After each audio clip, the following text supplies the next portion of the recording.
Good morning students. आज की physics की क्लास में आप सबका स्वागत है। बच्चों, आज का हमारा आर्टिकल है capacitance of the parallel plate capacitor. हम इससे पहले पीरियड में आपके साथ कैपेसिटेंस, कैपेसिटी, आइसोलेटेड कंडक्टर का कैपेसिटर, पोलराइजेशन, ये सब चीज़ आपके साथ डिस्कस कर चुके हैं। तो इसमें सबसे पहला केस हमारा बनता है एयर कैपेसिटर। मान लीजिए हमारे पास इस तरीके की दो पैरेलल प्लेट्स हैं। इस प्लेट्स की डेंसिटी प्लस सिग्मा और इस प्लेट की डेंसिटी माइनस सिग्मा है। दोनों प्लेट्स के बीच की डिस्टेंस डी है और ए इस दोनों प्लेट्स का क्रॉस सेक्शन एरिया है स्टूडेंट्स। तो तब इन दोनों प्लेट्स के बीच एयर अगर भरी हुई है तो दोनों प्लेट्स के बीच एक इलेक्ट्रिक फील्ड एग्जिस्ट करता है और इस इलेक्ट्रिक फील्ड को हम ई नोट के द्वारा रिप्रेजेंट कर सकते हैं, क्योंकि हमने एक कन्वेंशनल बना रखा है कि एयर वाले इलेक्ट्रिक फील्ड को हम ई नोट कहेंगे। इस प्लेट के आउटर सरफेस को आप अर्थ कर देते हैं तो ये पैरेलल प्लेट कैपेसिटर बन जाता है। तो जैसा आपने गॉस थ्योरम में पढ़ा था, गॉस थ्योरम में आपने दो प्लेट्स ली थी अपोजिट चार्ज वाली और उसके बीच में आपने इलेक्ट्रिक फील्ड निकाला था। तो electric field E naught is equal to यहाँ पर होता है sigma upon epsilon naught. This electric field can be expressed as Q upon epsilon naught A, because students we know that sigma is equal to Q upon A होता है। अगर आपको इन दोनों plates के बीच का पोटेंशियल डिफरेंस निकालना है तो potential difference between the plates के बीच का पोटेंशियल डिफरेंस, तो then we can write as V is equal to E D. So V naught is equal to E naught into D air के लिए। तो then V naught is equal to E naught की ये value आप यहाँ पर रख दीजिए Q upon epsilon naught A into D. और बच्चों इससे आप Q अपॉन V कैलकुलेट कर सकते हैं। Q upon V is equal to epsilon naught A by D and Q upon V is called C। So C is equal to epsilon naught A upon D is the answer. तो जो capacitance होता है air के capacitance को हम सी note से express कर सकते हैं और उसकी वैल्यू सिग्मा एप्सिलॉन नॉट ए अपॉन डी होती है। बच्चों, जब भी कभी किसी कैपेसिटर का कैपेसिटेंस आपको निकालना हो तो हमें उन दोनों कैपेसिटर के दोनों प्लेट्स के बीच के पोटेंशियल डिफरेंस की ज़रूरत पड़ती है और पोटेंशियल डिफरेंस कैलकुलेट करने के लिए आप इलेक्ट्रिक फील्ड से हेल्प ले सकते हैं। तो हम सबसे पहले इलेक्ट्रिक फील्ड कैलकुलेट कर लें, इसके बाद पोटेंशियल डिफरेंस कैलकुलेट कर लें और इसके बाद उसको Q अपॉन V या Q अपॉन V नॉट के फॉर्म में लिख लें तो वो आपका कैपेसिटेंस हो जाता है। इसमें हमारा सेकेंड केस है बच्चों विद डाइलेक्ट्रिक।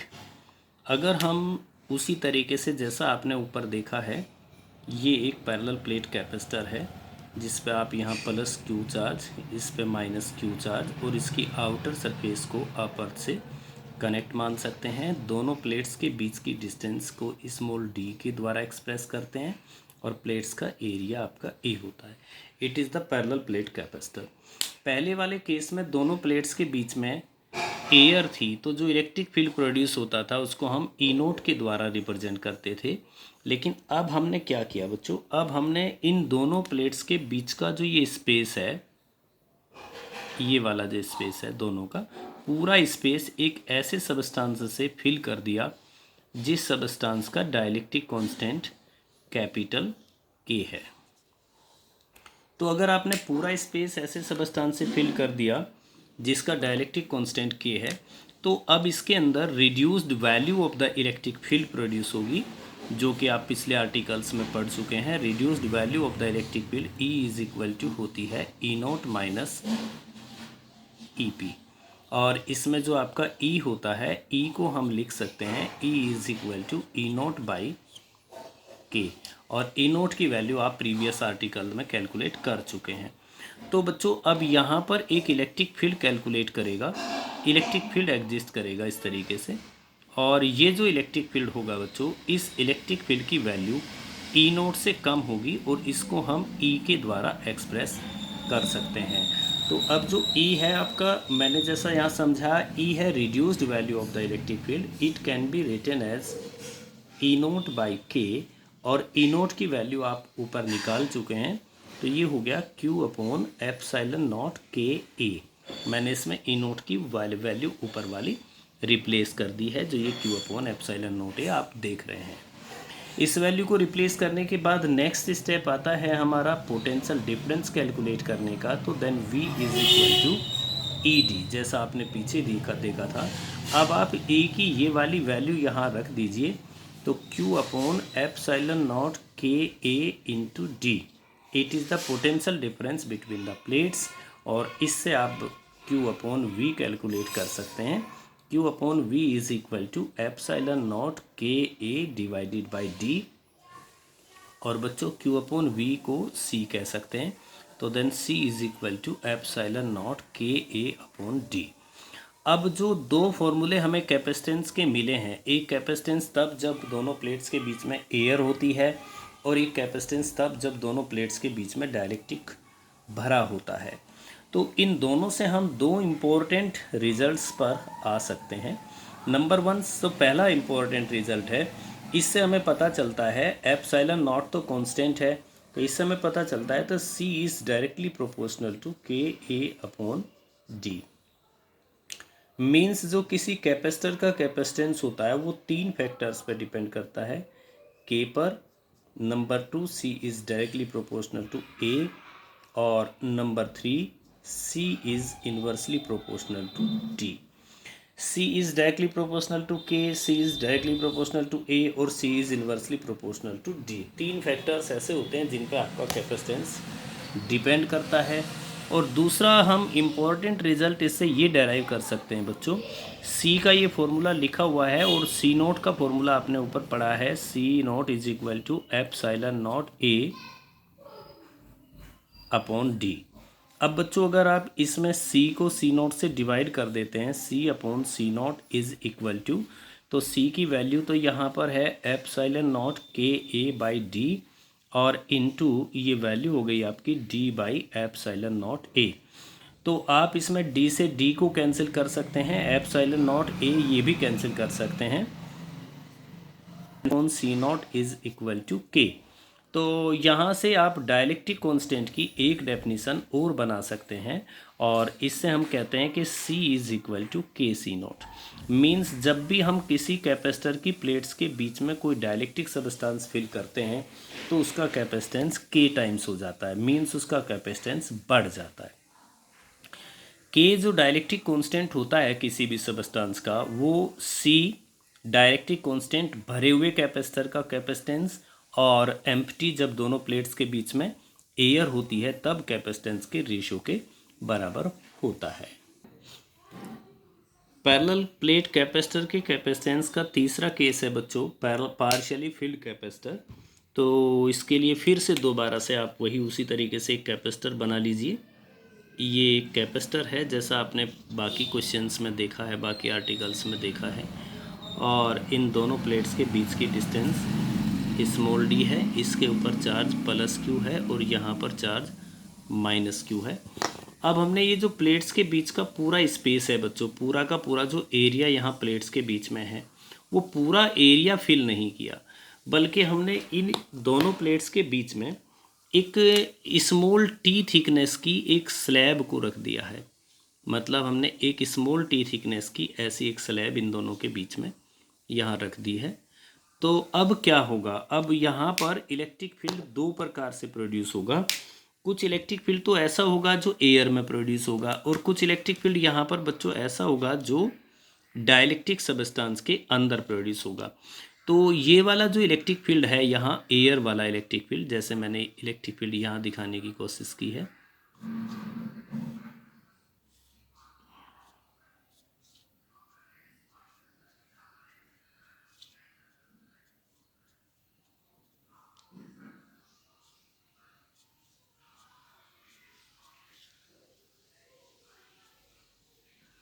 ये एयर वाला इलेक्ट्रिक फील्ड तो रिप्रेजेंट किया जा सकता है ई नोट के द्वारा, ये इधर वाला भी और इधर वाला, और जो यहाँ पर इलेक्ट्रिक फील्ड क्रिएट होता है उसको ई से। पर बच्चों अगर इसकी जो थिकनेस है वो आपकी स्मॉल टी है, तो हम सिंपली ये कह सकते हैं कि जो ये ई इलेक्ट्रिक फील्ड है ये टी डिस्टेंस में है, यानी कि टी डिस्टेंस में खाली, और बाकी जो आपका ई नोट इलेक्ट्रिक फील्ड बचा है वो आपका टोटल डिस्टेंस यहाँ पर डी है, डी माइनस टी डिस्टेंस में है। यानी कि टोटल इलेक्ट्रिक फील्ड आपका एयर वाला वो डी माइनस टी में है और ई आपका टी में। तो बच्चों ऐसे ही दो पोटेंशियल डिफरेंस हो जाएंगे, एक ई के कारण और एक ई नोट के कारण। तो सबसे पहले मैं आपकी ई और ई नोट की वैल्यूज़ को यहाँ रख लेता हूँ, वैल्यूज़ को आपको दिखा देता हूँ कि वैल्यूज़ क्या होगी।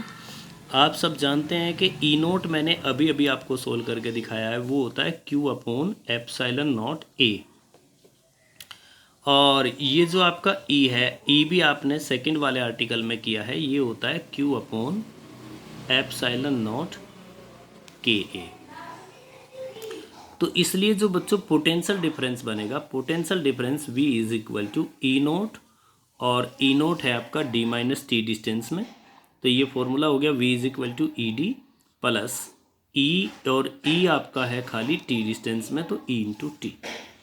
अब इसमें हम दोनों इलेक्ट्रिक फील्ड्स की वैल्यू को रिप्लेस कर देते हैं। तो V is equal to E naught की वैल्यू आपने रिप्लेस की Q upon epsilon naught A into D minus T plus, और ये वैल्यू आपने रखी यहाँ पर E की epsilon naught K A into D. आप दोनों टर्म्स में से Q upon epsilon naught A common ले सकते हैं, और इसको कॉमन लेने के बाद आपके पास यहाँ बचेगा डी माइनस टी प्लस, और सॉरी ये डी डिस्टेंस में नहीं है, ये टी डिस्टेंस में है, और ये टी और अपॉन आपका के, ये चीज़ बची। इससे आप Q बाई वी लिख सकते हैं। तो Q by V is equal to आपका हो जाएगा epsilon naught A divided by D minus T plus T by K. और ये जो Q बाई वी है बच्चों, इसको C कह सकते हैं। तो C is equal to epsilon naught A divided by D minus T plus T by K. It is the capacitance when the dielectric slab is placed between the plates। और next third case है बच्चों, when conducting slab is filled between the plates। तो इसके लिए फिर से हम अपना पैरेलल कैपेसिटर का एक डायग्राम बना लेते हैं। It is the parallel plate capacitor, और ये चार्ज यहाँ पर प्लस क्यू और यहाँ पर चार्ज माइनस क्यू, दोनों के बीच की डिस्टेंस आपकी स्मॉल डी होगी, ये वाली डिस्टेंस। और अब हमने जैसे ऊपर डायलेक्ट्रिक की एक स्लैब इसके बीच में फिल की थी, अब हम इसमें डायलेक्ट्रिक की स्लैब फिल नहीं करते, हम इसमें कंडक्टर की एक स्लैब फिल कर देते हैं। मतलब ये एक स्लैब हमने इसके अंदर रख दी है, ये कंडक्टर है। तो again electric field is divided into two parts. आपको पता है कंडक्टर के अंदर इलेक्ट्रिक फील्ड जीरो होता है, तो इसलिए बच्चों इसके अंदर इलेक्ट्रिक फील्ड जीरो, और बाकी जो बची ये वाली स्पेस या ये वाली जगह बची, इस डिस्टेंस में इलेक्ट्रिक फील्ड आपका ई नोट होता है। तो ई नोट इलेक्ट्रिक फील्ड को तो आप यहाँ लिख सकते हैं, और ये वाला जो इलेक्ट्रिक फील्ड है यहाँ पर, ये वाला इलेक्ट्रिक फील्ड भी आपका ई नोट है, बट ये ज़ीरो है। तो यहाँ दोनों प्लेट्स के बीच में सिर्फ एक इलेक्ट्रिक फील्ड होता है ई नोट, और ई नोट की वैल्यू होती है बच्चों Q upon epsilon naught into A. अगर आपको पोटेंशियल डिफरेंस निकालना है तो वो भी आपका ई नोट इंटू, ये ई नोट इलेक्ट्रिक फील्ड खाली डी माइनस टी डिस्टेंस में है, तो डी माइनस टी, और इसे V is equal to E naught की यहाँ वैल्यू आप रख दो Q upon epsilon naught A into D minus T. इससे आप Q बाई वी कैलकुलेट कर सकते हैं। तो Q by V is equal to epsilon naught A divided by D minus T, और ये जो Q बाई वी होता है ये Q बाई वी C होता है। तो C is equal to epsilon naught A divided by D minus T. Capacitance ये होता है। तो बच्चों ये चार केस मैंने अभी आपको समझाए हैं, मैं इसको एक बार फिर से आपको बताऊं जिससे आपको अच्छी तरीके से याद हो जाए। जो एयर कैपेसिटर होता है, एयर कैपेसिटर मतलब जब प्लेट्स के बीच में एयर फिल होती है, उसका कैपेसिटेंस होता है C naught is equal to epsilon naught A by D. Number 2 students, जो डायलेक्ट्रिक वाला सबस्टांस भर देते हैं, डायलेक्ट्रिक जब उसके अंदर भर देते हैं तो तब जो कैपेसिटेंस होता है C is equal to epsilon naught K A upon D. इसी फॉर्मूले से या इन दोनों फॉर्मूलों को मिलाकर हमें पता चलता है कि C upon C naught is equal to K, means यहाँ से C is equal to K C naught होता है। तीसरा केस आपका है कि जब उसके अंदर डाइलेक्ट्रिक स्लैब फिल कर देते हैं, तो डाइलेक्ट्रिक स्लैब यानी स्लैब वाला जो केस है बच्चों, उसमें कैपेसिटेंस होता है epsilon naught A divided by D minus T plus T by के। चौथा केस है बच्चों, जब हम उसमें कंडक्टिंग स्लैब भर देते हैं, दोनों प्लेट्स के बीच में कंडक्टिंग स्लैब, तो तब उसका कैपेसिटेंस होता है C is equal to epsilon naught A divided by D minus T. ये 4 केस पैरेलल प्लेट कैपेसिटर के कैपेसिटेंस के थे। इनको आप अच्छी तरीके से कंप्लीट कर लो, प्रिपेयर कर लो। कोई दिक्कत हो तो आप मेरे से पूछ सकते हैं। नेक्स्ट बच्चों, सिलेंड्रिकल कैपेसिटर और स्फेरिकल कैपेसिटर। ये दोनों कैपेसिटर हमारे सिलेबस में नहीं है, लेकिन इनके फॉर्मूले हमारे सिलेबस में हैं। इनके फॉर्मूले पर आपको न्यूमेरिकल्स पूछे जा सकते हैं, तो मैं दोनों के फॉर्मूले आपको लिख के दिखा रहा हूँ। सिलेंड्रिकल कैपेसिटर का C जो होता है वो 2 pi epsilon not L divided by log R1 divided by R2। तो सिलेंड्रिकल कैपेसिटर में भी आपके 2 कंडक्टर होते हैं सिलेंड्रिकल फॉर्म के, जिसमें से एक की रेडियस R1 दूसरे की R2 और उस सिलेंडर की लेंथ आपकी L होती है। इसी प्रकार से बच्चों जो स्फेरिकल कैपेसिटर होता है, स्फेरिकल कैपेसिटर की का फॉर्मूला होता है 4 pi epsilon not R1 R2 divided by R1 minus R2। ये एक आध न्यूमेरिकल में कोई क्वेश्चन एक आध ऐसा आपसे पूछा जा सकता है कि उसमें ये फॉर्मूले आपके यूज़ होते हों, अदरवाइज आपको सिलेंड्रिकल और स्फेरिकल कैपेसिटर नहीं बनाने हैं, नहीं करने। अब है बच्चों कम्बिनेशन ऑफ द कैपेसिटर्स। बच्चों कैपेसिटर्स का कम्बिनेशन 2 प्रकार के हो सकते हैं। एक सीरीज़ कम्बिनेशन हो सकता है, तो अभी हम यहाँ बात करेंगे सीरीज़ कम्बिनेशन की, और इसके बाद हम बात करेंगे पैरेलल कम्बिनेशन की। बच्चों हम ये मान लेते हैं कि हमारे पास 3 कैपेसिटर हैं, और एक कैपेसिटर ये है, एक कैपेसिटर ये है, तो हो गए कैपेसिटर, और तीसरा कैपेसिटर हम थोड़ा और आगे ले लेते हैं, थर्ड कैपेसिटर। ये 3 कैपेसिटर हमारे पास है, और हमने इन तीनों कैपेसिटर के साथ एक सेल जोड़ दी, जो सेल इनमें चार्ज फ्लो करेगी। ये सेल का सिंबल होता है बच्चों, ये सेल का सिंबल है। इस तरीके से हम इन कैपेसिटर्स के साथ एक सेल जोड़ देते हैं V वोल्ट का। फर्स्ट कैपेसिटर का कैपेसिटेंस C1 है, सेकंड कैपेसिटर का कैपेसिटेंस C2 है, थर्ड कैपेसिटर का कैपेसिटेंस C3 है, C2 C3 इस तरीके से। बच्चों जैसे ही इस बैटरी या सेल के द्वारा स्मॉल q चार्ज सर्किट में फ्लो होना स्टार्ट होगा, प्लस q, तो ये चार्ज जैसे यहाँ आएगा इस प्लेट के पास, तो ये इस प्लेट के इस वाले फेस पर यूनिफॉर्मली डिस्ट्रीब्यूट हो जाएगा, यानी यहाँ पर प्लस q चार्ज होगा। अब इसके इंडक्शन के कारण सेकंड कंडक्टर के अंदर वाली जो सरफेस है, उस अंदर वाली सरफेस पर भी इतना ही चार्ज इंड्यूस हो जाएगा, माइनस q। अब अगर इस कंडक्टर का ये वाला फेस इंडक्शन से माइनस बना है, तो इसका अपोजिट वाला फेस प्लस बनेगा, और वो प्लस वाला चार्ज इस वायर से फ्लो होकर के नेक्स्ट कैपेसिटर के पास पहुंच जाएगा। अब फिर दोबारा से नेक्स्ट वाले कैपेसिटर के इस पहली प्लेट की inner face plus q charge, और इस सेकेंड कंडक्टर की outer face minus q charge, और फिर से प्लस q चार्ज यहाँ पर फ्लो करके आगे आ गया है। थर्ड कैपेसिटर की अगर हम बात करते हैं, तो थर्ड कैपेसिटर में यहाँ आपका प्लस प्लस प्लस चार्ज, यहाँ आपका माइनस माइनस माइनस, ये आपका प्लस q चार्ज, और यहाँ पर आपका माइनस q चार्ज, और यहाँ से प्लस q चार्ज फ्लो होकर के इस तरीके से यहाँ आ जाता है ऐसे। तो ये पूरे सर्किट में q चार्ज फ्लो होगा। कैपेसिटर की सभी प्लेट्स पर चार्ज q होगा, आइदर पॉजिटिव और नेगेटिव। कोई सी भी प्लेट पर चार्ज कम या ज़्यादा नहीं होगा। सीरीज कॉम्बिनेशन की यही एक पहचान होती है। और बच्चों ये जो आपका पहला कैपेसिटर है, मान लीजिए इनकी प्लेट्स के बीच का पोटेंशियल डिफरेंस V1 है, इस सेकंड प्लेट के बीच का पोटेंशियल डिफरेंस V2 है। थर्ड कैपेसिटर की प्लेट्स के बीच का पोटेंशियल डिफरेंस V3 है। तो यहाँ हम बड़ा क्लियर समझ सकते हैं कि V जो होगा वो इन तीनों पोटेंशियल डिफरेंस का सम होगा, यानी कि V is equal to V1 plus V2 plus V3। अब simple article V is equal to V1 को हम क्या लिख सकते हैं, it is Q/C1 plus V2 को हम क्या लिख सकते हैं, Q/C2 और V3 आपका हो सकता है Q/C3।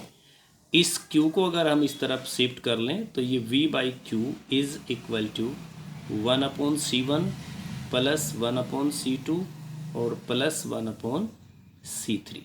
फिर हम कहते हैं कि if the equivalent capacitance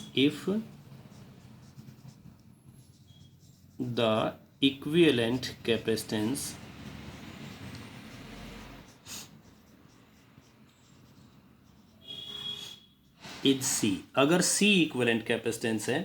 equivalent capacitance का मतलब क्या होता है, मतलब बच्चों ये जो तीन कैपेसिटर हैं, ये तीन कैपेसिटर जोड़ने से इस सेल के द्वारा Q चार्ज फ्लो हो रहा है और इसका पोटेंशियल डिफरेंस V है। अब जितना काम सर्किट में ये तीनों मिलकर कर रहे हैं Q चार्ज फ्लो होने का, अगर इतना ही चार्ज एक अकेला कैपेसिटर फ्लो कर दे तो उसको हम इसका इक्विवेलेंट कैपेसिटर कह सकते हैं। हमने तीनों को अगर यहाँ से हटाया और इसकी जगह पर खाली एक कैपेसिटर यहाँ इस तरीके से जोड़ दिया उसी सेल के साथ, कि जो इम्पैक्ट इन तीनों कैपेसिटर का था वही इम्पैक्ट खाली इस एक कैपेसिटर का है। इसके इस वाली प्लेट पर प्लस Q चार्ज, इस पे आपका माइनस Q चार्ज, और ये प्लेट पॉजिटिव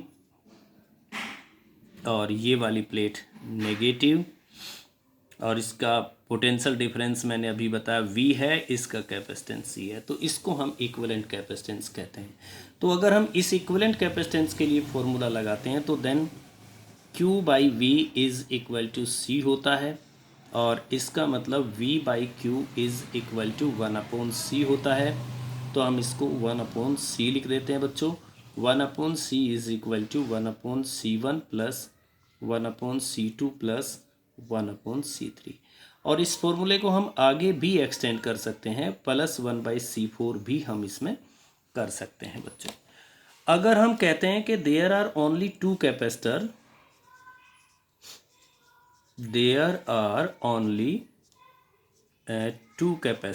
अगर हमारे पास केवल दो ही कैपेसिटर हैं बच्चों, तो दो कैपेसिटर के केस में हम इसको कह सकते हैं 1/C is equal to 1/C1 plus 1/C2 and it can be written as 1/C is equal to, इसको हम LCM अगर लें C1 C2 और ऊपर आपका न्यूमरेटर में हो जाएगा C1 प्लस C2।